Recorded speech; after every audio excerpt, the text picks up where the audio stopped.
मित्रांनो, एका गंभीर मुद्द्यावर आपल्या सर्वांचं लक्ष वेधण्यासाठी हा छोटासा व्हिडिओ मी रेकॉर्ड करत आहे। आपण पाहत आहोत की आपल्या शहरामध्ये पतंग उडवणाऱ्यांचे प्रमाण वाढत आहे। चांगली गोष्ट आहे। मुलांनी घरात मोबाईलवर बसून अगदी तासनतास टाईमपास करण्याऐवजी त्यांनी बाहेर मैदानात जाऊन खेळावं ही चांगली गोष्ट आहे। आणि या दृष्टिकोनातून पतंग उडवणं हे आधी आपल्या संस्कृती आणि परंपरेचा देखील हा भाग राहिलेला आहे। परंतु आपण आजकाल पाहत आहोत की दुसऱ्याची पतंग कट करण्यासाठी कापण्यासाठी चायनीज मांजाचा वापर मोठ्या प्रमाणावर केला जात आहे। मित्रांनो, ही अतिशय घातक गोष्ट आहे आणि आपल्याला माहीत आहे का ह्याच्यामुळे अनेक लोकांचे आपल्या देशामध्ये जीव गेलेले आहेत।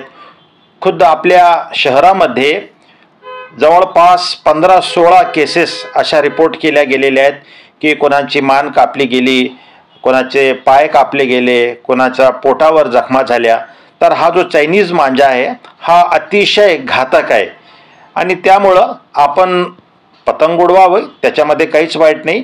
परंतु आपण पतंग उडवत असताना आपण या गोष्टीचा देखील विचार केला पाहिजे की आपल्यामुळं कोणालाही इतरांना कसल्याच प्रकारचा त्रास व्हायला नको। आणि ही गोष्ट पैगंबर मोहम्मद साहेबांनी देखील सांगितली आणि त्यांनी सांगितलं की जो खरा श्रद्धावंत आहे त्याच्यामुळं कोणालाच तो त्रास देत नाही। असं कोणतंच कृत्य तो करत नाही की ज्याच्यामुळं लोकांना त्रास व्हावा, म्हणून आम्ही ही अपील मुस्लिम समाजातील युवकांसाठी देखील केलेली आहे। आणि आपल्या सर्व शहरातील तरुणांना विशेष करून मी असं आवाहन करतो की त्यांनी पतंग जरूर उडवावं, परंतु चायनीज मांजा किंवा अशा प्रकारचे मांजे ज्याच्यामुळं इतरांचा जीव धोक्यात येईल अशा मांजाचा वापर त्यांनी करू नये। आपण सर्वांनी मिळून आपल्या शहराच्या प्रगतीसाठी आणि शांतीसाठी आणि स्वतः पुढे येऊन काम करून यामध्ये आपण सर्वांनी पुढाकार घेतला पाहिजे। या दृष्टिकोनातून आपण सर्वांनी पुढे आलं पाहिजे, आपलं योगदान दिलं पाहिजे, चांगल्या कार्यामध्ये सहभाग केला पाहिजे।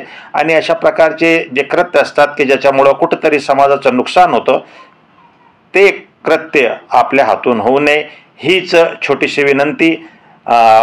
मला असं वाटतं की आपण सर्व सुजाण नागरिक आहात आणि आपण या गोष्टीवर ध्यान द्याल। पोलीस कमिशनरतर्फे देखील हे सांगण्यात आलेलं आहे की अशा प्रकारच्या मांजाचा वापर करू नये, त्याची विक्री करू नये, खरेदी करू नये, अन्यथा गुन्हा दाखल करण्यात येईल। तर आपण सर्वांनी मिळून जर प्रयत्न केला तर हा जो एक फेस्टिवल आहे, एक आपण सण म्हणून त्याला साजरा करतो, तो तसाच साजरा होईल आणि जेणेकरून इतरांना त्यामुळे त्रास होणार नाही। धन्यवाद।